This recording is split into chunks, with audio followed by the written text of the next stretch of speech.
It could be either or, but either way, it's just craziness. So, bottom line is the marriage maintenance ministry invited this couple, or they were the marriage maintenance ministry, I don't know.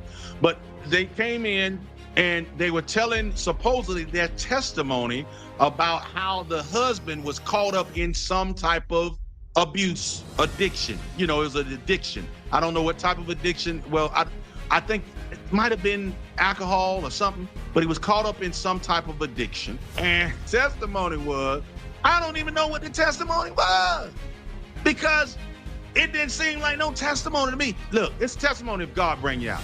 That's the testimony. But my thing is, why is the wife even up there? Because look, she made it clear. I wasn't going to help him. I got the heck on. He had that addiction. You got to work that out for yourself, honey. I'm not working that. Why are you on the stage? She ain't helped you at all in your addiction, in your situation, in your time of need. What if she's in some type of need? What if you're in some type of need where you need your husband, your spouse to buffer you and to help you through an addiction, through a hard time? Oh, you just gonna leave them? And then you gonna get on the stage like you're a part of the testimony? No, you ain't part of the testimony. You're part of the problem. And I was thinking that even back then, I was like, why is the people on the stage? The only thing you can testify to is the grace of God that helped you to be delivered. Because, lady, you didn't play no part in your husband's deliverance, because you said with your own mouth, I was not willing to help him. I was not going to help him. I did not help him. I told him he gotta handle that on his own. What the world is Christianity then? The Bible said, love your neighbor as yourself. In the world, you just going to leave the person because they in an addiction. In something that they're abusing, you go sit up here and just lead them to it.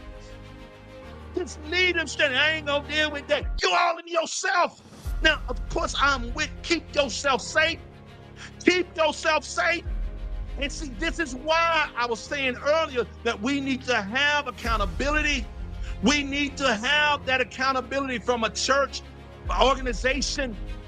We need to have some type of guidance. Why? Because when you're in these situations and circumstances, you can go to somebody and say, hey, church governance, my husband, my wife is dealing with something that could be harmful to me. I need your assistance and help in it. But to leave that person high and dry and say, I'm out of here, folks, I'm sorry, you are sinning.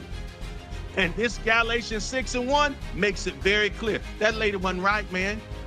I don't know why she was up on the stage, but let's look at it. Let's look at what it says. You who are spiritual, your brother, your sister was caught up in a transgression, in a sin, in something they was doing wrong, in an addiction. You who are spiritual, if you're really spiritual, you should restore him or her. You. It didn't even say God. You supposed to restore them. You supposed to lift them up. You supposed to help them out. Wife, husband, what we talking about here? So selfish. Selfish. It's all about you. Oh, you ain't. Anyway, let me go on. Boy, I get mad about this. Anyway, you need to come in a spirit of gentleness. Watch this.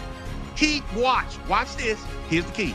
Keep watch on yourself, lest you too be tempted. There it is. Game, set, match. Mic drop. Bang. What's going to happen when it happened to you? What's going to happen when you go through a challenge? Because you're going to go through a challenge. You're going to go through something you're addicted to. You're going to go through something you ain't supposed to be doing. You want everybody to treat you that way?